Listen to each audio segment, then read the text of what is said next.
Itu kan akibat adanya konflik ya. Iya. Konflik antara orang kelompok pendendam Jokowi melawan kelompok yang simpatisan dengan Jokowi. Betul. Pendendam Jokowi itu ada 4 paling tidak kelompoknya. Satu, kelompok orang yang dulu pernah dipecat. Yes, setuju. Yang kedua, kelompok orang yang partainya ataupun kelompoknya dibubarkan oleh Pak Jokowi. Organisasi yang dibubarkan. Tahulah kira-kira siapa itu, pokoknya gampang kan itu.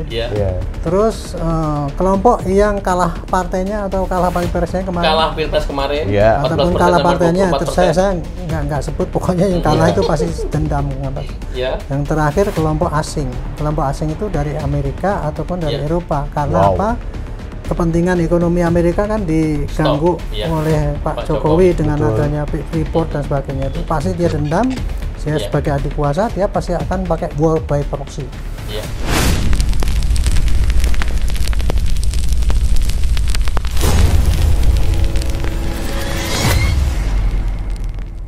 Malam, Bang Bil. Malam. Luar biasa, Bang Bil. Hiruk pikuknya di Barreskrim hari ini. Wah, rame banget. Ada yang viral. Ada juga yang malu-maluin. Tapi ya akan lebih rame dan heboh lagi karena ada beliau. Pak Irjen Pol Arianto. Luar biasa. Dia ini penasehatnya Kapolri. Dan yang pengen secara objektif memberikan pendidikan kepada masyarakat, meluruskan yang sekarang hari ini menjadi hiruk pikuk. Apa hiruk pikuknya ini maksudnya? Dan terkesan ngawur. Apa? Hiruk pikuk apa? Jelasin. Yang paling pasti Roy CS dan kawan-kawan. Kita tahu kisru ijazah palsu ya. Betul sekali. Dan tadi katanya ada kegiatan di Barreskrim Polri berkaitan dengan gelar perkara khusus. Untuk itu kita mau tanya Bapak, Pak Jenderal. Ada yang boleh dibuka, ada yang tidak, monggo terserah. Seperti apa situasi hari ini tadi, Bapak? Saya ngikuti gelar tadi. Setelah saya selama sebulan ini kan ngomong-ngomong di medsos ataupun di televisi itu. Tempo hari itu saya masih kurang tahu persis apa yang terjadi sebenarnya terjadi di lapangan. Saya hanya waktu itu pakai asumsi aja. Secara umum ya, asumsinya gonjang-ganjing ini yang selama ini melibatkan orang banyak sehingga terjadi terbelahan ini, itu kan akibat adanya konflik ya. Konflik antara orang kelompok pendendam Jokowi melawan kelompok yang simpatisan dengan Jokowi. Betul sekali. Kan gitu kan, gara-garanya apa? Gara-garanya ada tuduhan ijazah palsu oleh Pak Jokowi. Para kelompok pendendam itu menuduhkan bahwa Pak Jokowi itu ijazahnya palsu. Dengan dengan berbagai teori, pokoknya bener lah menurut dia gitu. Soal ilmiah? Pokoknya pakai pendendamnya itu maksudnya yang bagaimana Pak ya? Pendendam saya ini asumsi ya. Tapi saya lihat, saya berdasarkan data-data yang ada itu ya. Dan berdasarkan pengetahuan saya juga itu, pengetahuan intelijen saya. Selama saya jadi polisi kan punya pengalaman ya bahwa konflik itu pasti ada sebabnya. Pendendam Jokowi itu ada 4 paling tidak kelompoknya. Satu, kelompok orang yang dulu pernah dipecat. Setuju. Yang kedua, kelompok orang yang partainya ataupun kelompoknya dibubarkan oleh Pak Jokowi. Organisasi yang dibubarkan. Tahulah kira-kira siapa itu, pokoknya gampang kan itu. Terus kelompok yang kalah partainya atau kalah pilpresnya kemarin. Kalah pilpres kemarin. Ataupun kalah partainya, terus saya nggak sebut, pokoknya yang kalah itu pasti dendam. Yang terakhir kelompok asing. Kelompok asing itu dari Amerika ataupun dari Eropa. Karena apa? Kepentingan ekonomi Amerika kan diganggu oleh Pak Jokowi dengan adanya Freeport dan sebagainya itu. Pasti dia dendam. Saya sebagai adik kuasa, dia pasti akan pakai war by proxy. Kita diadu-adu sehingga terjadilah ada suatu potensi konflik, kita pasti kemudian akan langsung diadu-adu. Nah sekarang ini kayak gini lah. Saya nggak sukanya dengan ini ya. Karena dari isu ijazah palsu ini menimbulkan kita keterbelahan. Betul sekali Pak. Keterbelahan. Orang-orang yang mau memicu kerusuhan itu selama ini kan dia berdalih, kami kan meneliti, kami kan ini dan sebagainya. Tapi cara dia memfitnah orang itu nggak mau dia dituduh sebagai suatu ujaran kebencian dan sebagainya. Padahal kalau menurut kita orang umum aja kan bisa tahu Pak. Tingkah memfitnah orang, kemudian tiap hari menghina di depan orang banyak itu kan bukan hanya sekedar penghinaan, tapi kebohongan juga kan. Termasuk juga provokasi lama ini juga. Rakyat dihasut supaya menentang dengan putusan hakim pun nggak dipercaya, gitu kan. Keterangan dari UGM, wah ini UGM-nya pasti nggak dipercaya. Malah UGM dipercaya adalah mereka oknum-oknumnya melakukan tindakan kan, gitu yang, itu. Jadi yang bersekongkol. Provokasi itulah yang saya tidak terima ya, karena gara-gara provokasi itu rakyat yang tidak tahu apa-apa jadi sekarang terbelah. Ya. Jangankan rakyat awam yang nggak ngerti apa-apa ya, kan dicokoi dengan provokasi itu kan. Teman saya profesor saja itu sampai sekarang masih percaya bahwa Pak saya nggak percaya tuh. Ijazah itu Jokowi itu palsu. Itu palsu Pak. Karena kan ngeliat fotonya kan kayak gitu, nggak mungkin itu fotonya itu kan. Jadi gara-gara diprovokasi bahwa Pak Jokowi itu ijazahnya palsu dengan bukti foto yang ada itu, rakyat bisa terkontaminasi kan. Jadi oh iya emang Pak Jokowi pembohong kan gitu. Itu yang saya nggak terima Pak, makanya itu saya selama ini selalu mengatakan gitu setiap di dalam podcast ataupun di TV saya selalu ngomong, terakhir saya ngomong kita itu sedang diadu domba oleh kelompok-kelompok itu tadi. Memang nggak kelihatan tapi jelas itu pasti diadu domba. Nah, gitu. Makanya jangan mudah terprovokasi gitu kan. Selama ini saya hanya mengatakan begini, kelompok yang tidak suka yang menohok Pak Jokowi itu membuktikan bahwa Pak Jokowi itu palsu dengan teori mereka. Teori mereka dan kemudian pakai dipublikasi lewat medsos. Jadi dia menebarkan bukan kebenaran ya, kebodohan ditebarkan tapi diulang-ulang sehingga rakyat banyak yang percaya kan gitu. Minta izin Pak Jenderal, kalau mau dengarkan penjelasannya Rismond dan kawan-kawan, kadang-kadang memang terkesan benar banget. Apa yang menguatkan seorang Jenderal Arianto menilai pandangan mereka ini cuma asumsi, cuma cocok logi gitu? Apa yang menguatkan Pak Jenderal? Nampaknya ini ada yang keliru. Saya membandingkan gini. Sementara ini dari yang menohok ini dia menebarkan lewat medsos ya. Dengan suara yang keras walaupun yang diomongkan itu tidak benar. Karena saya sering kan diskusi sama advokatnya itu. Dia mengatakan hukum itu harus begini, hukum harus begini. Kalau ragu harus dilepas. Itu ajaran bukan kayak gitu hukum itu. Kemudian hakim itu katanya tanpa membuktikan kok itu. Berarti hakimnya itu sudah nggak benar. Jadi ngajak semua orang kan diprovokasi anti dengan pemerintah yang mapan, anti pada itu yang saya nggak terima kayak gitu. Ini sekaligus disclaimer, bukan berarti ketika Pak Arianto ini menolak perspektifnya kelompok mereka, bukan berarti kemudian Bapak ini sedang membela Pak Jokowi. Ini yang keliru di banyak-banyak. Saya melihat itu, ini kasihan rakyat kok di framing kayak gitu. Saya ngomong pertama kali memframing, wah itu advokatnya ngomong, saya tersinggung. Anda itu provokator, saya bilang gitu. Cara Anda menyampaikan, ngomong berita, terus kemudian ngomong bahwa ini begini, ini jangan percaya sama Bareskrim, jangan percaya pada aparat. Itu apalagi polisi itu brengsek semua itu. Kan pernah ngomong gitu kan? Betul. Itu adalah provokator sampai bilang gitu. Kalau Anda ngomongnya cuma sekali mungkin nggak apa-apa. Hampir tiap hari Anda ngomong gitu kan. Itulah yang saya sampaikan. Bahkan mengajak ke UGM, mengajak ke rumahnya Pak Jokowi untuk geruduk itu kan tindakan provokasi gitu. Dulu saya hanya berasumsi ya Bapak mereka itu pakai strategi satu menebar kata-kata mulia, kebohongan. Kejujuran, kebenaran kan itu yang ditujukan. Kalau memang mau benar tuh Pak Jokowi tunjukkan dong itu kan gitu kan. Keadilan. Kebohongan, keadilan gitu. Kami kok dikriminalisasi karena kami dia nggak mikir bahwa dia tuh teriak-teriak tiap hari orang itu kan itu justru yang dikriminalisasi kan Pak Jokowi belum. Itu ini kan biasanya isu itu hanya mampu bertahan 3 bulan, lama-lamanya setahun, 3 bulan sih rata-rata ya. Tapi kenapa ya Pak isu ini sampai 10 tahun? Karena isu ini atau mungkin ada yang membiayai dari yang tadi Bapak sampaikan? Itu tadi indikasi-indikasi itu. Isu ini bukan dilakukan oleh mereka itu hanya pion menurut saya. Yang di lapangan itu dikendalikan sama orang yang punya hasrat itu tadi, mengadu domba itu tadi. Kelompok dan yang ini tadi tempuk ini antara hasrat orang yang karena dendam gitu ya.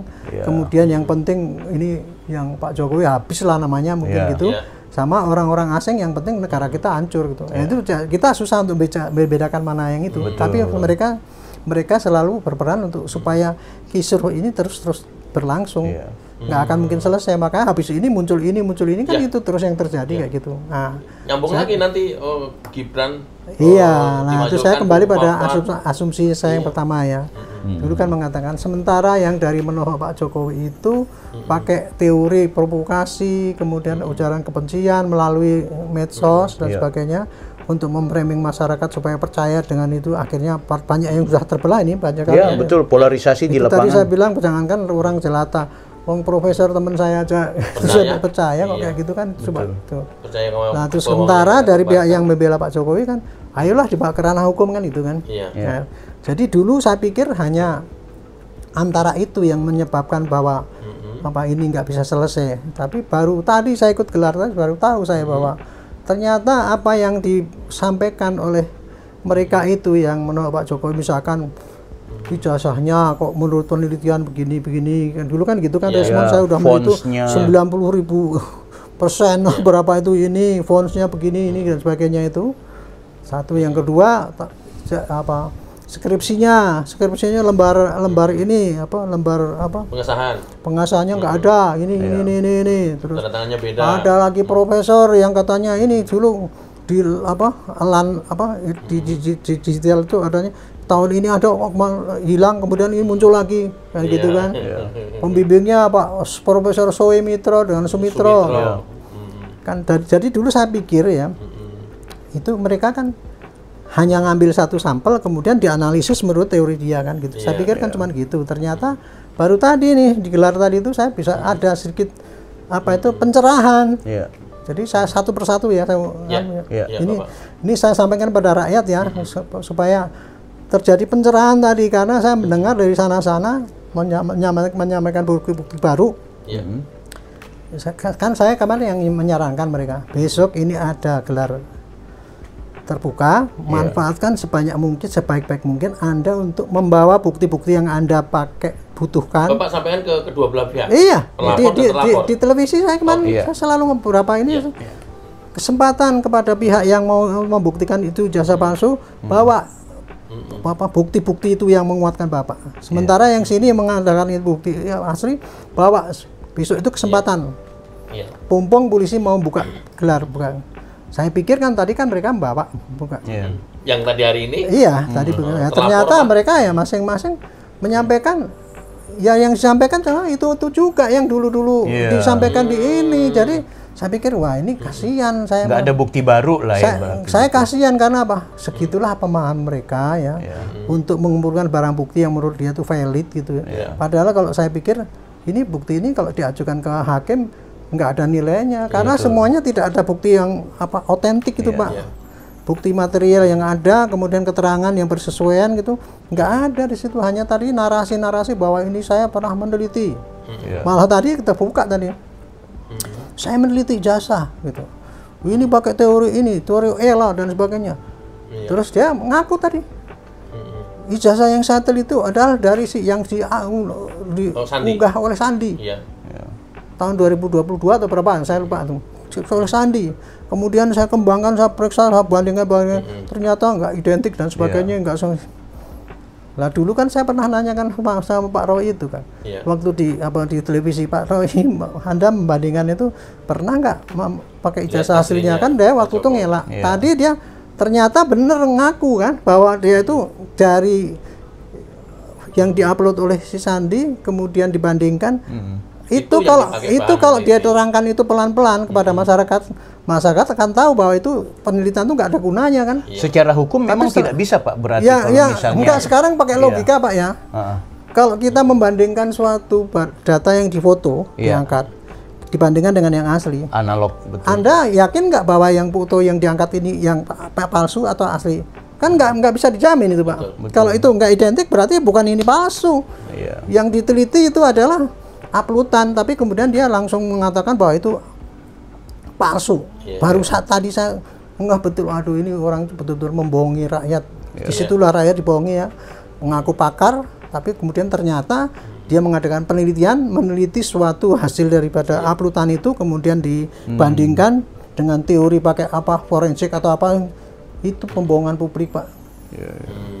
Tadi ada nggak dari pihak UGM? Tapi sementara ini Pak, Tapi sementara dia kan ngomong, ya kalau ngomong ngeritik Bareskrim kan, itu 3 itu lah, kalau 3-3-nya palsu ya nggak identik ya, itu kan gitu kan. Itu kan betul, namanya kan memutarbalikkan itu Pak, munafik betul itu, memfitnah itu namanya. Dari gitu. Fotokopi kan saya nggak baru tadi saya pikir, wah kok segitu ininya ya, segitu kejamnya menurut saya gitu ya. Itu ya satu. Yang kedua mengenai apa? Skripsi lah, saya nggak usah urutan ya, skripsi. Saya teliti, ini betul-betul saya ambil dulu. Si Rizwan kan ngomong gitu kan? Saya ambil gini. Ternyata tadi ada saksi yang Pak Yosua itu ngomong, itu Pak dulu tak kirim itu. Dia ngomong gitu. Pak Joshua dihadirkan ya sebagai ahli tadi. digital forensik. Kan sana kan menghadirkan saksi, tadi hadir. Yosua ngomong, saya baru tahu kan, berarti dia dasar penelitiannya si Roy Resmond itu menggebu-gebu kayak gitu, ternyata dia curang juga kan itu cara mendapatkan sampel itu kan. Dia ngaku katanya itu ngambil dari UGM jadi oke lah, saya nggak apa-apa. Yang penting itu memang betul-betul asli, bukan kopian ya gitu ya. Betul. Dibandingkan ini kan nggak ada lebar pengasahannya gini. Ternyata tadi saya dapat informasi ya dari Gajah Mada itu menerangkan sudah bahwa yang kayak gitu itu bukan suatu pemalsuan Pak, yang karena pada zaman dulu gitu. Mahasiswa itu, istri saya betulnya Gama juga kan tempatnya. Saya dulu tuh ngetik tidak harus pakai cetakan seperti model sekarang ini Pak, bisa mengetik sendiri, apalagi lembar pengesahannya. Dulu itu lembar pengesahannya tuh hanya dikasih formatnya begini, masing-masing mengetik Pak. Ada yang ininya di atas dan di bawah. Baru tadi saya menjelaskan dapat pencerahan ya. Oh ternyata yang selama ini dituduhkan oleh asumsi dia bahwa kok lembar pengesahannya itu nggak ada, berarti ini nggak benar. Pak Jokowi kayak gitu berarti nggak benar. Ternyata yang kayak gitu itu Pak katanya tadi banyak itu sana itu, karena dulu tidak hanya Pak Jokowi saja. Tidak, hanya mungkin ada berapa persen. Termasuk yang nama Profesor Suemitro jadi Sumitro. Sama juga itu gitu istilah Suemitro itu Pak. Itu bukan Pak Jokowi saja, banyak Pak itu. Kalau cari-cari ada banyak, ada kurang, saya lupa dari persentasenya ya. Ada kurang lebih 20, 80 apa 30, 70 saya nggak. Tapi banyak kayak gitu Pak. Kalau dicari ada. Jadi bukan dia sendiri itu. Kan selama ini kan mereka menuduh itu kan Gama polusi untuk menuduh Pak Jokowi kan kayak gitu sampai memfitnah itu kayak gitu. Apalagi ya, terus gelar profesor doktor itu katanya kan tahun segini kan nggak ada ini profesor. Tahun ini kok nggak ada, tahun ini udah meninggal. Ternyata tadi dari Gama menceritakan juga bahwa itu Pak, itu gelar itu dokter dapat tahun segini, tapi pengukuhannya baru tahun belakang.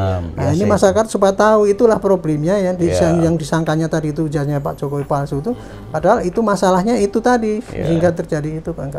Jadi tadi itu saya terbuka semua itu bahwa semua yang dicurigai oleh dia itu bahwa itu suatu kejanggalan yang sehingga bisa mengambil kesimpulan bahwa itu ijazah Pak Jokowi palsu itu, ternyata semua ada penjelasannya. Betul.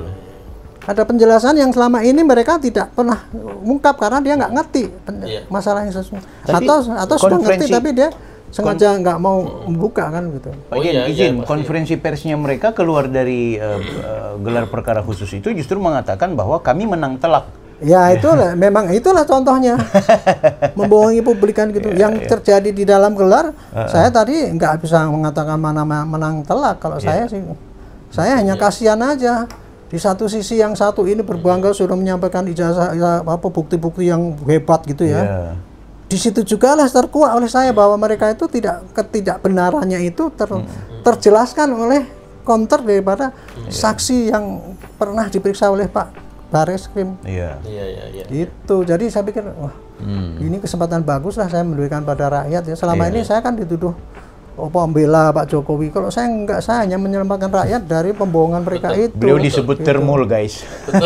Ternak Mulyono juga. Padahal beliau ini kan punya kewajiban moral sebagai bagian. Mereka kalau ngomong saya enak sendiri. Gitu. Mereka nganu sedikit, wah saya tersinggung gini. Enggak mikir bahwa apa yang dilakukan dia itu adalah fitnah, itu kan tindakan pidana. Tapi begitu mereka di ini kan saya dikriminalisasi. Itulah Pak, saya enggak setuju ya. Rakyat dibiarkan dibohong-bohongin oleh mereka itu dengan gaya-gaya kayak gitu tuh. Hanya untuk kepentingan apa sih? Saya nggak ngerti tuh, mereka masing-masing juga gitu. kekuasaan, kepentingan, jabatan. Saya nggak ngerti kok sampai mengorbankan kayak gitu ya. Itu. Bapak dari peristiwa hari ini dengan kondisi yang tadi Bapak ceritakan, mereka merasa terbantahkan semuanya argumennya atau seperti apa? Tidak merasa. Tidak merasa karena kan tadi kan gelar kan masih tinggi hati aja. Ya kalau di situ sih nggak bisa ngomong banyak. Karena kan waktu kan dibatasi ya. Yang ngomong ini kalau ini ngomong ini bantah nggak boleh kan gitu kan, akhirnya ya mereka ngomong gitu. Tapi waktu mereka dikasih waktu panjang 2 jam kalau nggak salah waktu itu. Saya jadi pikir aduh 2 jam nggak dimanfaatkan untuk saya kan dari kemarin loh wanti-wanti ya, besok ini kesempatan bagus sampaikan bukti-bukti yang Anda itu untuk mengukur bobot, tapi rupanya mereka ya karena bangga dengan ketidaktahuannya itu ya jadi bangga dengan ketidaktahuan. Ya kalau nggak dikatakan kedunguannya ya ketidaktahuannya lah gitu kan. Jadi memang di masyarakat itu menilai bahwa apa yang disampaikan oleh Rismond, Roy Suryo, Dr. Tifa itu betul-betul menggugah mereka. Nah, Pak Irjen barangkali juga bisa dijelaskan kepada publik bahwa gelar perkara khusus tadi, apakah kemudian menelurkan bahwa ternyata tambahan bukti atau informasi dari Roy Suryo dan kawan-kawan membuktikan bahwa ijazahnya Pak Jokowi ini A atau B atau C, atau jangan-jangan nanti keputusan atau apapun hasilnya ya, rekomendasi atau apa dari hasil gelar perkara khusus membenarkan apa yang sudah dilakukan oleh Bareskrim, lapor ya terutama, bahwa itu sudah sesuai dengan prosedur. Kalau saya nggak bisa mengira-ira gitu ya, langsung ngomong gitu, oh ini yang betul adalah membenarkan atau memalsukan. Kalau saya perhatiannya sebagai penyidik itu hanya melihat bukti yang dimasukkan. Ada bukti yang signifikan? Gini ya, kemarin ini saya hitung-hitung ya bukti ya. Kemarin ketika Bareskrim itu menghentikan penyelidikan, ya, itu menunjukkan bahwa bobot daripada bukti yang mengatakan ijazah itu palsu asli lebih berat daripada bobot yang menuduh ijazah itu palsu. Itu kemarin kan kayak gitu ya. Itu ibarat kalau jomplang banget kira-kira. Kalau ini saya anggap ini karena itu ada 2 kasus kan, yang satunya itu ajangnya di lahan pertandingannya aja di Bareskrim sama di Polda ya. Ini sementara mereka itu main di lahan kandang, kandang itu ya. Kemarin kan udah 3-0 kan. Karena dikalahkan, karena bobot daripada yang itu kan memenangkan bahwa ini asli gitu kan. Tadi itu besok ini bertanding akan kalau di Polda itu akan tanding ulang kan nanti di kandang itu. Nah tadi dengan dia dikasih kesempatan untuk memenangkan di lahan sendiri itu ya itu. Tapi itu pun nggak bisa menunjukkan bobot yang berimbang kalau ukuran saya gitu ya. Saya jadi pesimis dia bisa memenangkan nanti di lahan yang berikutnya. Itu di sini aja di lahan sendiri aja dia nggak bisa memanfaatkan. Kan lahan sendiri maksudnya kan dia laporannya di Bareskrim. Lapor statusnya. Dia kan bisa kesempatan banyak untuk bisa memberikan bukti-bukti yang positif untuk dia yang kan menguatkan bahwa ijazah Pak Jokowi palsu. Di lahan tadi itu ketika dia bertanding dia nggak memanfaatkan strategi yang jitu, memanfaatkan menyerahkan barang bukti yang banyak, yang valid, yang bisa ini berbobot ya untuk pembuktian. Tapi ya itu karena ketidaktahuan mereka itu cara untuk mencari bukti yang sah. Itu justru mereka tadi malah cerita sendiri. Saya meneliti daripada Sandi yang saya, nah itu kan membuka boroknya sendiri kan. Contohnya itu memang yang dia punya itu Pak, ya, dia kan sekitar itu terus narasinya ya, Pak. Itu terus. Rismond juga ngomong gitu, ini penelitian, saya penelitian gini, penelitian gitu. Ya, mulanya penelitian bukan dari data yang valid. Ketika ditanya keabsahan apa penelitiannya itu apa sudah, ya nggak bisa nggak dikasih tahu lah. Kalau saya pikir kemarin itu kan ini besok saksi ahli apa keterangan ahli ya atau saksi ahli terserah yang mau didatangkan itu, bayangkan saya mesti sudah bawa ini ijazah saya, ini sertifikat penelitian saya, ini kapasitas ini, izin saya ini. Tadi kalau Pak Yusuf malah ngomong gini, kalau seorang peneliti itu ya paling tidak ada perkumpulannya gitu, terus ada apa kompetensinya. Terus apalagi ada 3 atau 4 syarat itu tadi. Mereka Roy Suryo dan itu punya apa? Sama ya cuman punya slide aja. Slide bahwa dia enggak, itu yang saya harapkan itu nggak dibawa sama dia. Nggak dibawa berarti punya. Dia tadi punya slide aja, dia ngomong-ngomongkan gitu aja. Itu yang kemarin menguatkan maksud saya ya Pak, kemarin itu mengasihkan nasihat pada mereka itu, besok itu bawa bukti yang kuat. Nah, saya pikir mau bawa itu nggak taunya tadi cuma bawa slide ngomong gini-gini. Saya Rismon juga sama juga. Wah, giliran dibantai sama yang sini, mana itu dipertanyakan kemampuannya, ngamuk-ngamuk dia. Salah satu yang dikeluarkan oleh Roy Suryo adalah di slide-nya itu dia membuktikan bahwa ijazahnya dan ijazahnya Pak Jokowi, termasuk fotonya Pak Jokowi yang lama itu menggunakan ELA itu. Bang Joshua itu membantah nggak kira-kira? Dibantah tadi habis-habisan, Pak. Yang namanya ELA itu, ELA itu adalah teknik forensik gitu untuk membuktikan suatu data digital. Contohnya kalau foto itu, Pak. Foto ijazah itu difoto gitu ya, digital ya itu ya. Itu kalau dulu itu pernah dihapus kemudian ditumpangin itu ada perubahan tuh kelihatan mana yang ditulis pertama, yang di kedua ke atas itu bisa dibandingkan dengan ELA itu katanya begitu.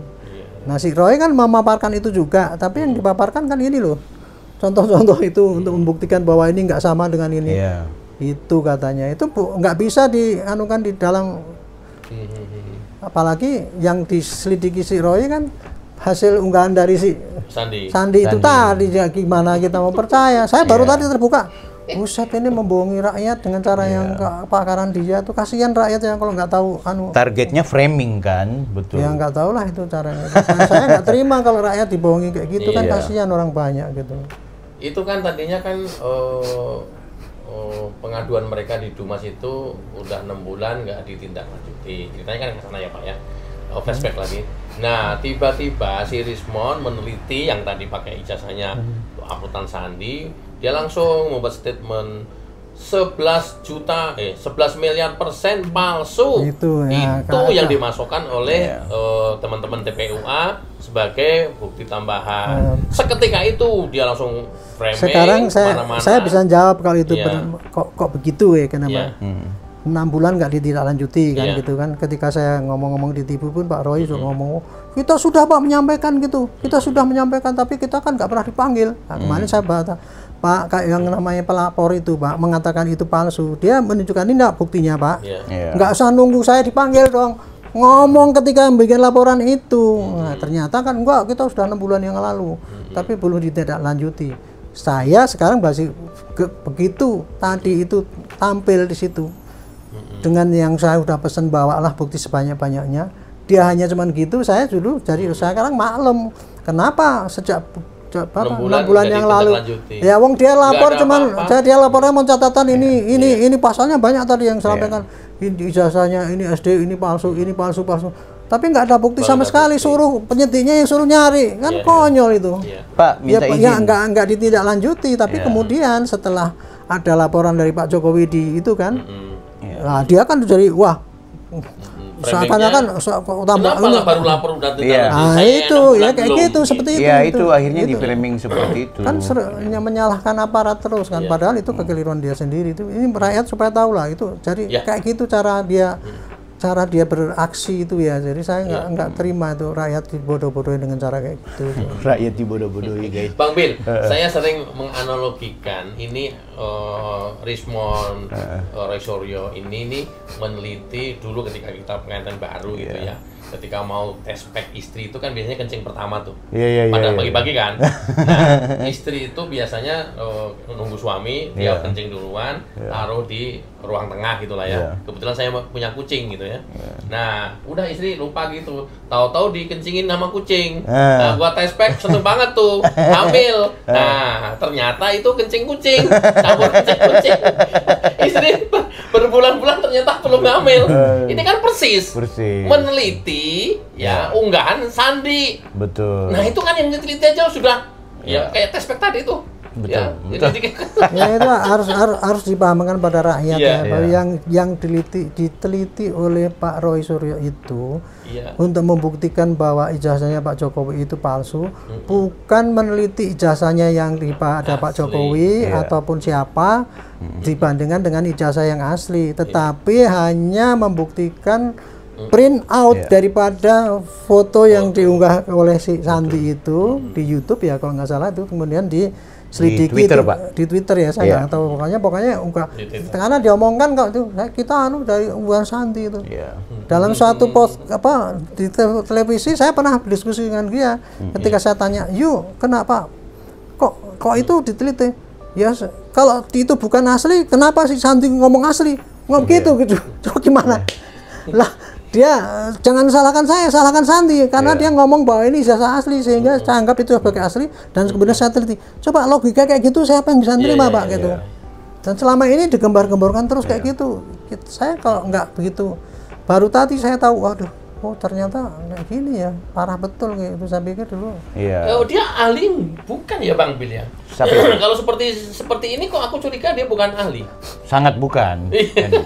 Kalau ahli gosip iya gitu. Ngawurnya minta ampun begitu. Kalau saya Pak Jen minta izin, saya kebetulan menganalisa panjang lebar soal kisruh ijazah palsu ini. Sebenarnya apa sih yang kemudian membuat mereka meyakini ijazahnya Pak Jokowi palsu? Katakanlah yang disampaikan oleh Sandi. Pertama kan disampaikan Fonts Times New Roman tidak pernah ada di era tahun 80-an. Dia lupa registrasi miliknya Pak Jokowi yang untuk sarjana muda itu yang dilingkari. Itu kan formulirnya gunakan font Times New Roman, sudah ada tahun 80-an. Di Indonesia, Fonts Times New Roman sudah ada sejak tahun 60-an. Itu sudah keliru. Kemudian soal apakah kemudian ijazah ini asli, ternyata karena skripsinya palsu. Dari mana skripsinya palsu? Soemitro, profesor, itu semua sudah terbantah. Lembar pengesahan itu. Lari lagi dari situ, lompat lagi pergi ke KKN. Pergi lagi menuju ke KKN, ketemu anaknya kepala desa, mantan lurah. Nah, itu udah dijelasin semua. Ya, semua mereka baru soal Pak Kasmujo dan lain-lain sebagainya, banyak sekali yang sebenarnya semua udah terbantah dah. Nah, sekarang sebenarnya ada satu kalimat pelarian yang terakhir mereka bilang, udah ini barang akan beres kalau Pak Jokowi perlihatkan ijazahnya. Bagaimana dari kacamata hukum itu sampai tadi masih muncul. Iya. Dari mulut Egy Sujana juga. Iya. Pokoknya ini ijazah ini tunjukkan beres katanya itu. Pertama kali Pak Egy pakai kalimat-kalimat apa tuh, pakai Islam An-Nisa atau apa, pokoknya pesannya gini loh, yang jujur gitu, pokoknya mengadili orang itu harus yang jujur gitu. Mungkin dia bagus ya, pesan itu bagus. Tapi disampaikan orang yang tidak bagus karena sendiri-sendiri. saya tuh jadi kayak gini loh. Yang jujur ya, ini tiganya kepada dia supaya selama ini kan kayak gitu. Yang jujur ya, oh iya ya. Selama itu nunjuk yang jujur itu sama kan, jangan bohong. Mereka jangan bohong, jangan jujur, kebenaran. Semua gitu, semua ditunjuk sama orang tidak jujur semua. Oke, boleh menunjuk, tapi tiga menunjuk pada diri sendiri. Itu Tuhan yang lihat itu. Kalau itu mengenai masalah apa tadi dikatakan mengenai itu dibuka itu tadi, tadi masih muncul lagi, pokoknya tetap tuntutan itu dibuka. Gitu. Dengan memperlihatkan ijazahnya Pak Jokowi, maka selesai. Dan itu diangkat juga dalam ini persidangan yang di Sleman itu dia diprotes karena hakim coba membuktikan bahwa ini orang ini mengkriminalisasi siapa tuh Bambang itu karena terbukti dia akan mengatakan ijazah palsu, padahal ijazah itu sampai di pengadilan belum pernah dibuktikan katanya gitu kan. Itu hak, tapi yang memutuskan hakim sudah bahwa ujaran dia dianggap sebagai ujaran kebencian kan, atau ujaran bohong ya, berita bohong gitu kan. Betul, ITE dia jadi nggak usah dibuktikan bahwa itu ijazah itu asli atau bukan, karena memang tidak. Karena katanya ijazah yang aslinya nggak ada, hanya fotokopi dan dilegalisir. Kok itu sudah membuktikan bahwa itu asli apa tidak kan gitu kan. Nah, itulah cara berpikir mereka itu, bahwa mereka kalau dia mengkriminalisasi orang dengan seenaknya dia langsung mengkriminalisasi. Tapi begitu dia ngomong pada rakyat, saya dikriminalisasi. Kalau dalam konteks Bambang Tri itu kan bukan Pak Jokowi yang mengkriminalisasi, itu memang ada pihak lain yang melaporkan Bambang Tri. Tapi kan yang dikriminalisasi kan katanya dia ya, menurut teori dia kan menyebarkan bahwa Pak Jokowi itu nggak punya ijazah kan gitu kan. Nah, tanpa dibuktikan ijazahnya itu asli atau enggak, kok kemudian dia sudah dihukum kayak gitulah. Jadi hakim, tapi kan itu yang hukum kan hakim kan gitu. Dan itu hakim, bukan laporannya Pak Jokowi, itu laporannya masyarakat lain. Hakim itu menghukumnya kepada tindakan dia menuduh orang itu ijazah palsu. dan membuktikannya kan harus yang menuduh kalau menurut teori dalam itu. Termasuk Pak Jen soal ini, mereka ini bilang begini, Bang Agri, Pak Jokowi, rakyat ini cuma bertanya apakah ijazahmu asli atau tidak. Padahal yang mereka lakukan bukan bertanya, nuduh dulu, fitnah dulu, caci maki Pak Jokowi, adili Pak Jokowi, baru tiba-tiba pura-pura mau halal bihalal datang ke rumah Pak Jokowi. Nah Pak Jokowi, kalau ketika dari dulu difitnah, Pak Jokowi nggak pernah lapor. Tapi kapan Pak Jokowi melapor? Setelah mereka geruduk UGM dan datang ke rumahnya Pak Jokowi. Ya itu kan yang akhirnya membuat Pak Jokowi, loh ini kalian udah parah banget nih. Iya memang nggak bisa dibiarkan. Memang seperti itu. Gitu. Ya, udah saya begitu tadi bagaimana Bareskrim itu membuktikan bahwa itu asli, gitu kan? Dia kan semula saya mengatakan pakemnya untuk membuktikan ijazah itu asli atau bukan. Kalau ijazah itu adalah analog, otomatis pada yang mengeluarkan di mana-mana pun turun di dunia itu teorinya kayak gitu mengatakan kan gitu kan. Cari di siapa yang mengeluarkan. Nah kalau tadi karena dia itu di perguruan tinggi, maka jejak-jejak yang dicari adalah ada tridharma ya. Satu prosesnya dia, apakah dia mulai dari pendaftaran sampai akhir itu ada semua itu tadi. Buktinya mulai dari pendaftaran, nomor berapa, pengumuman bahwa ini dan sebagainya itu sampai lulus itu ada, sampai bayar iuran, sampai lunas dari di perpustakaan itu ada semua tadi. Saya lihat. Apa respon? Waktu itu nggak ada ini apa. Tidak dipaparkan oleh Bareskrim waktu itu. Saya hanya melihat dari paparan Bareskrim setelah secara detail itu ada semua. Makanya saya jadi maklum tadi dari mulai tridharma itu prosesnya mulai dari pendaftaran sampai selesai ada. Yang kedua mengenai kuliah kerja nyata gitu ya. Semua ada datanya itu dari KKN-nya ini tempatnya di mana, ditambah lagi kemarin lihat di televisi itu ya, ada anaknya ini sampai Petromak jatuh segala itu kan dia masih ingat kan, itu kan menunjukkan bahwa itu memang betul-betul ingatannya ada kan gitu, bukan mengada-ada kan gitu, ngantar pakai sepeda segala itu kan ada itu buktinya gitu. Tapi itu dianggap settingan Pak yang di Kompas itu ya saya pikir yang di PO itu. Orang itu kok segitu ya, tega-teganya menfitnah universitasnya sendiri dengan alasan katanya untuk memperbaiki, menjaga nama baik. Dia sendiri yang mencemarkan kayak gitu kan. Gitu. Nah, itu saya coba yang ini yang terjadi itu kayak gitu.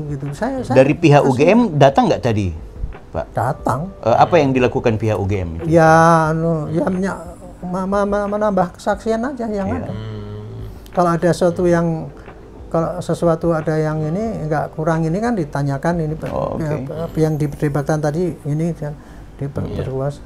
Dari UI juga datang juga tadi ada. Tapi tidak ketemu dengan mereka waktu menyampaikan itu. Oh, jadi sesinya tidak selamanya semua bertemu gitu ya. Jadi digelar perkara khusus tadi, selain dikonfrontasi antara pihak Roy Suryo dan ahli dari pihak UGM atau apapun, ada juga fase-fase tertentu di mana cuma khusus internal Polri dan juga ahli. Fase ahli yang netral. Oh, ahli yang netral yang tidak apa gitu. Jadi gitu. Kan mereka berdua udah tendensius itu, Rismond dan Roy. Ya, jadi baru tadilah saya bisa ngelihat yang terjadi itu kayak gini. Yang sayangnya ya selama ini kebenaran kayak gitu tuh nggak sempat terekspos oleh polisi. Sehingga yang terekspos oleh polisi itu ya itu tadi modelnya kebohongan itu tadi. Kebohongan bahwa itu mengenai mengenai deskripsi, nggak ada lembar penyerahan, kan tidak ada yang menerangkan. Enggak, itu umum di UGM kan nggak ada selama ini. Rakyat tercekokin kan gitu kan.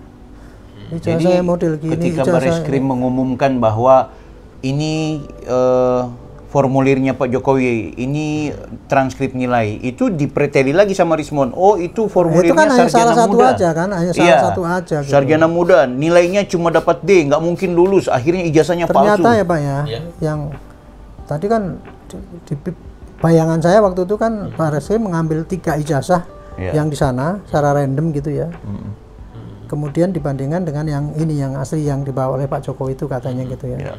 Ternyata Pak dari 3 itu Pak, setiap orang satu bendel orang 20 lembar Pak dokumen. Masya Allah. Jadi bukan hanya ijazahnya doang yang dibandingkan itu, tapi yang diambil itu Pak, setiap lampiran pendukungnya itu ada 20 itu jejak daripada bukan hanya kumpulan ijazah doang, sampai mulai dari daftar nilai sampai ada di situ Pak. Jadi Dan itu yang 3 itu, yang dibandingkan itu, orang yang sederajat, orang yang mau masuk pendidikan sampai selesai yang bareng. Pak, aduh, aku. Jadi bukan hanya ngambil gini aja. Dengar sesi ini, aduh. Saya jadi bukan begitu Bang Bill. Coba bayangin Roy Suryo membuat pernyataan. Oh, ijazah Pak Jokowi asli, dinyatakan asli karena terhadap pembanding yang 3 ini. Wong yang 3 ini pembandingannya ini aja lah palsu kok. Kan ini kurang ajar manusia ini. Pak, punten Pak. Padahal kan faktanya ternyata yang 3 pun tidak hanya sekedar ijazah lampiran itu ada 20. Kebayang lah ya, transkrip nilai segala macam semua aktivitas perkuliahan yang jumlahnya berapa? 20 Pak? 20 lembar sebagai pendukung ini. Kok masih dikatakan yang 3 ini palsu? Masya Allah ya Allah ya Roh. Itu saya nggak terima kayak gitu. Ini informasi yang kayak gitu berharga ya untuk menunjukkan yang namanya penyidikan itu kan menyampaikan terangnya perkara kan, membuat terangnya perkara gitu kan. Nah ini penyelidikannya ke situ. Kalau itu kalau penyidikan kemarin kan hanya mencari pidana atau bukan. Tapi di dalam penyelidikan itu tidak terbatas, orang nggak membatasi orang nggak boleh ke lapor dan sebagainya, nggak apa-apa. Karena yang bikin penyelidikan itu saya Perkap itu. Perkap itu intinya dalam penyelidikan itu mencari bukti-bukti yang kira-kira ini ada tidak pidana apa tidak. Mau threat orang boleh, apa-apa boleh, meriksa dia lapor semana boleh. Yang penting tidak boleh maksa, itu aja kalau ada penyelidikan. Nah ini kemarin kan menggunakan lapor, sebetulnya yang menggunakan lapor itu kalau untuk tingkat penyelidikan nggak penting sebetulnya. Betul. Tetapi karena demi untuk mendapatkan informasi yang awal, karena ini banyak ini dikerjakan, hasilnya itu gitu loh. Cuman kayak gitu kan nggak boleh diekspos katanya gitu, karena nanti ya belum pro justisia kan yang gitu.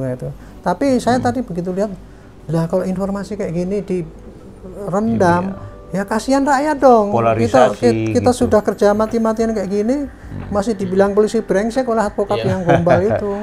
Atau mungkin polisi dan juga termasuk UGM, menurut aku sih, kayaknya mereka juga menjaga jangan sampai ketika memberikan informasi berlebihan seolah-olah ini udah menjadi sarangnya Ternak Mulyono.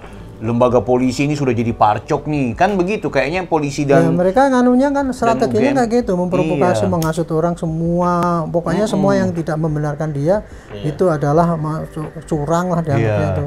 Rismond itu dengan tegas mengatakan bahwa di UGM itu ada oknum-oknum yang bermain, yang bahasa kasarnya begini, kayaknya skripsinya Pak Jokowi dan teman-temannya itu dicetak secara massal di momentum yang tidak terlalu jauh gitu. Itu kan gila kalau cuma Pak Jokowi yang diserang, ini sampai teman-temannya Pak Jokowi dan UGM juga diserang. Itu udah itu. Masya Allah. Betul. Bapak punten. Kita tidak bahas nanti hasilnya apa. Tapi bisa saja sama dengan yang kemarin atau berbeda yang kemarin. Kalaupun seandainya sama dengan yang kemarin dan ini sudah dilaksanakan apa yang menjadi kehendak mereka, gelar perkara khusus, apakah dia mau terima begitu saja? Atau kalau saya sih nggak akan menghitung-hitung dia, pasti dia nggak akan terima. Apapun hasilnya, kalau tidak sesuai dengan harapannya, pasti dia tidak terima. Tadi aja kan sudah ngomong dia, saya kecewa gini. Sama Egy juga kan, kalau Egy tadi tujuannya pokoknya tunjukkan ijazahnya itu, gitu kan. Sama mama yang demo di depan itu tadi, mana ijazahnya kan gitu, mereka sorak-sorak kan. Sasarannya untuk ijazah itu kan akan supaya ditunjukkan, kalau udah itu percaya ditunjukkan, kemudian udah selesai. Nggak akan mungkin lah kayak gitu kan.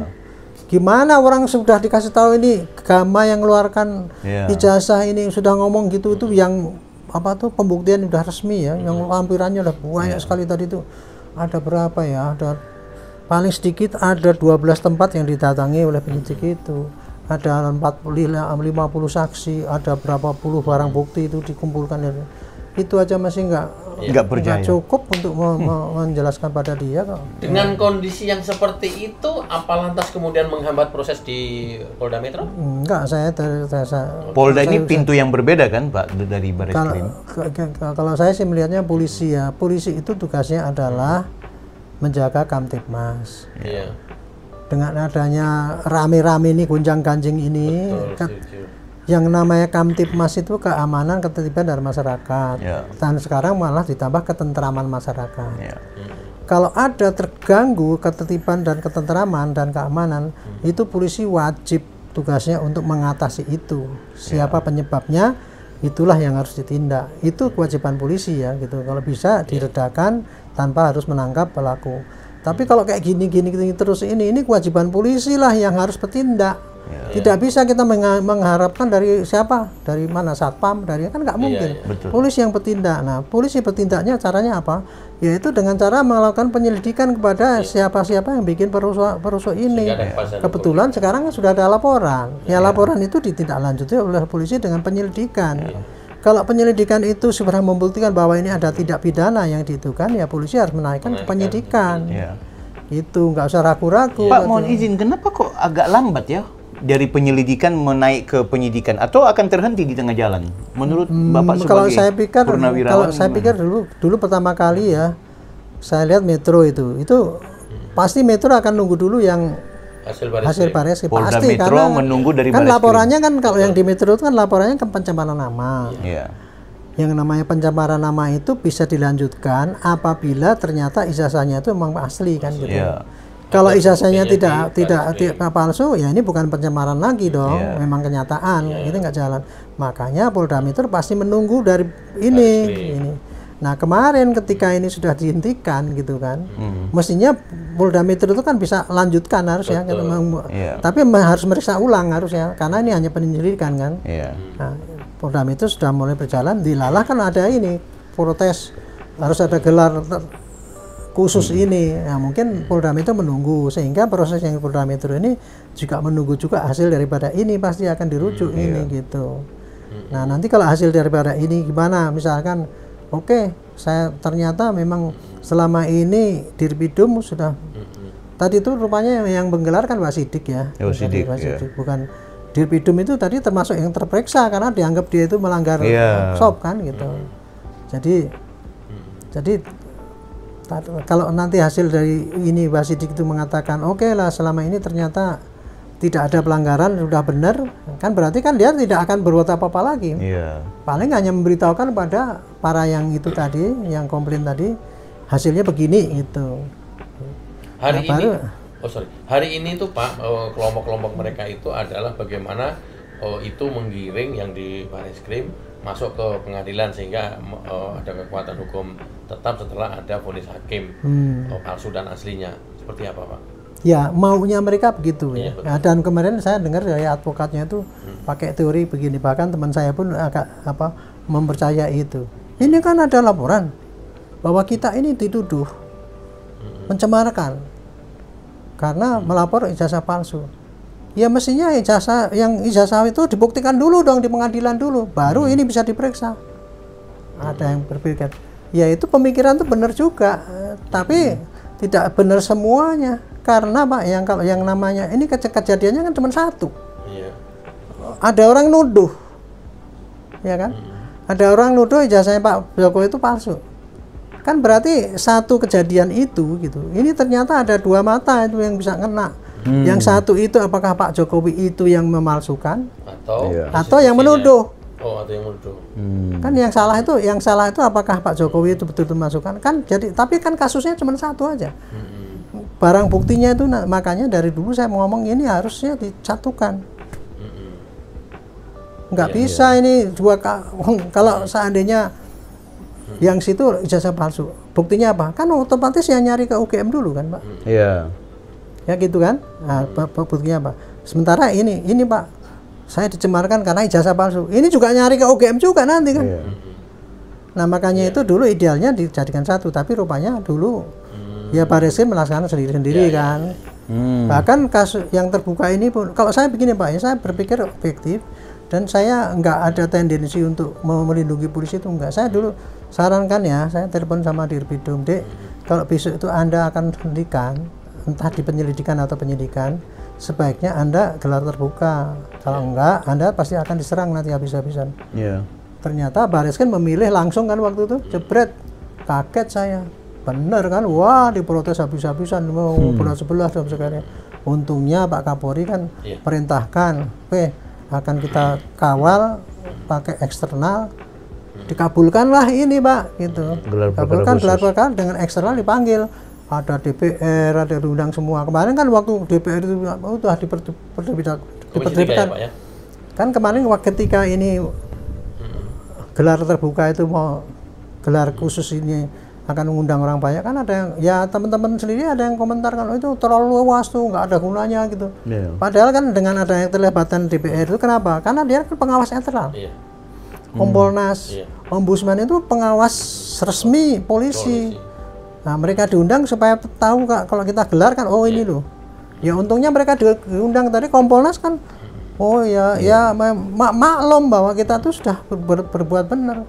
Nah, ketika kita mengambil kesimpulan, ini untuk menunjukkan pada mereka, ini kan sudah disaksikan oleh eksternal, tidak akan main-main lagi. Itu tujuannya untuk itu, gitu. Nah, makanya tuh besok kalau seandainya ini selesai gitu ya, jadi saya tidak setuju dengan buktikan dulu ini ijazah ini asli atau palsu di pengadilan. Lah kalau ini ijazahnya memang asli, masa harus ke pengadilan?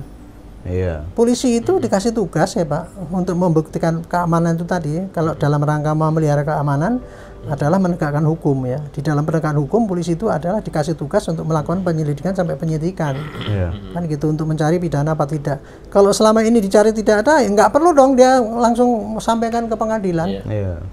Kan gitu. Tapi nanti kalau dia mau membuktikan ini orang ini apa memfitnah atau menceritakan berita bohong dan sebagainya. Di sini Polda Metro harus membuktikan kembali bahwa ijazahnya itu asli. Nanti pembuktian bahwa ijazahnya Pak Jokowi itu asli itu, jadi temuan-temuan tadi yang oleh Barreskrim itu tadi, ini di sini disidik lagi Pak. Kalau dulu kan penyelidikan itu kan meriksa saksi siapa, saksi tulis-tulisnya tanda tangan selesai. Nah besok kalau udah naik ke penyidikan, yang pemeriksaan itu tadi tambahin pro justisia, periksa lagi ada tambahan tanda tangan gitu. Jadi pembuktian bahwa ijazahnya Pak Jokowi itu asli apa tidak ini diulangi lagi di Polda Metro Pak, bersamaan dengan pembuktian bahwa ini ujaran kebencian. Sekarang ini kan asumsinya kan udah pasti ini ijazahnya asli kan, karena di Barreskrim sudah gitu kan, tinggal tambah-tambahin aja itu dengan bukti baru tadi itu. Kemudian untuk melengkapi, nah sebenarnya yang ini tinggal jalan aja. Udah itu dikirim ke penyidikan. Nah tunggulah di penyidikan nanti bagaimana jaksa mau ngirim apa tidak. Kalau enggak pasti dikasih ini kurang ini. Tapi kalau sudah pasti akan dikirim ke pengadilan. Disitulah nanti silakan pelototin itu ijazah itu asli atau tidak. Gitu.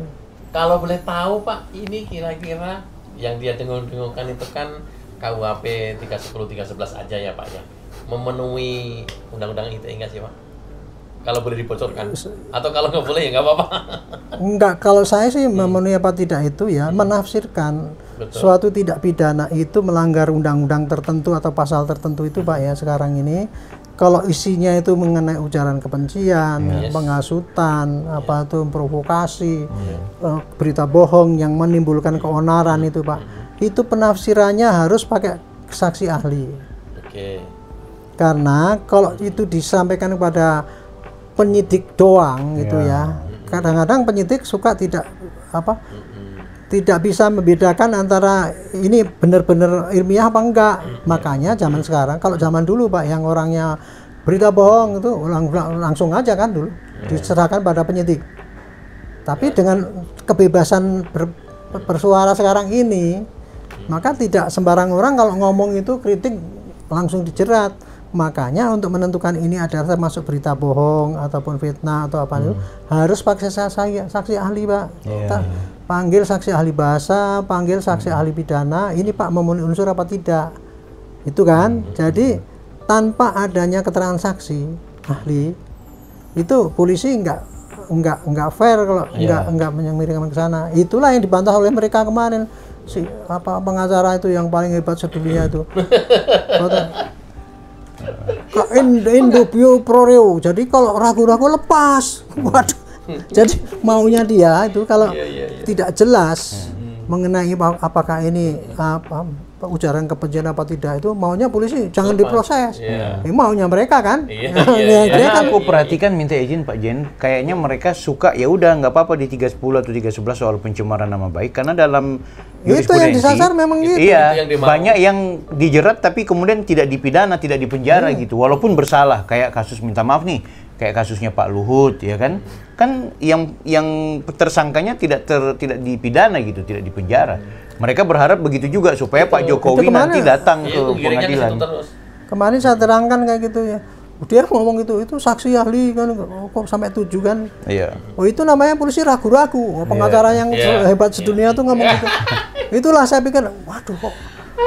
Ini kan kalau itu saya nggak sanggah, kan rakyat yang yang kasihan kan rakyat kan dia ilmu saya katakan itu pokok bambu lah kayak gitu. Kayak gitu masuk mau disebarkan kepada rakyat dan orang-orang itu profesor pun sampai percaya itu kan konyol. Pak, selain saksi ahli yang menyebabkan keonaran dan lain-lain, itu memenuhi syarat cukup apa tidak ketika mereka datang ke rumah Pak Jokowi geruduk tanggal 16 grupnya mereka itu di sana ada pendukung Jokowi dan mereka itulah salah satu gini Pak, itu salah satu untuk menerangkan ya.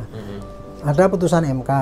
Kalau kegaduhan itu hanya di medsos, itu tidak termasuk di dalam pasal yang disebutkan itu tadi. Fisik, bahwa iya, pokoknya harus ada kegaduhan fisik kan. Jadi bukan hanya kegaduhan di medsos. Kalau saya pribadi ya itu kembali lagi kepada kita untuk menentukan itu ya apa tidak, pasti ketemu saksi ahli Pak nanti. Tahu apa enggak? Tahu nggak apa komentarnya apa advokat yang paling hebat itu? Itu nanti saksi ahli yang dipilih yang mana yang itu. Kurang ajar nggak kayak gitu?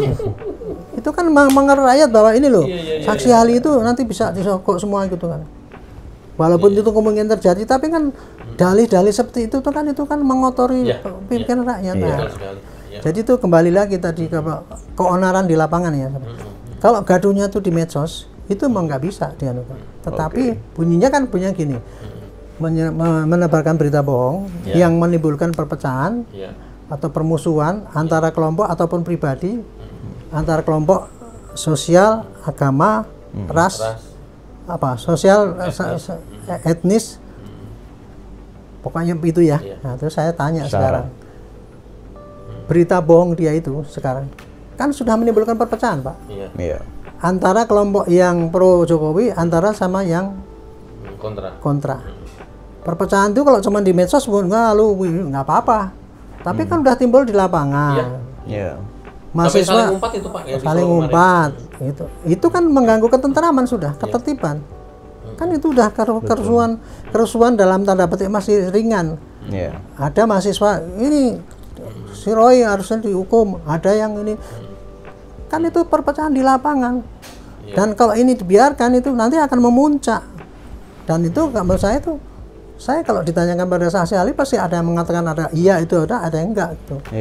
Pasti akan terjadi. Tapi ini kalau kayak gini ya saya sih pokoknya kirim aja ke pengadilan. Perkara nanti hakim itu memutuskan itu bukan enggak apa-apa, tapi sudah sampaikan pada hakim. Itulah gitu. Karena kita nggak bisa memihak salah satu orang mengatakan wah ini menurut saya sih enggak. Itu kan sama sih mereka itu kan kayak gitu. Saya tidak ujaran kebencian kok, wong saya meneliti.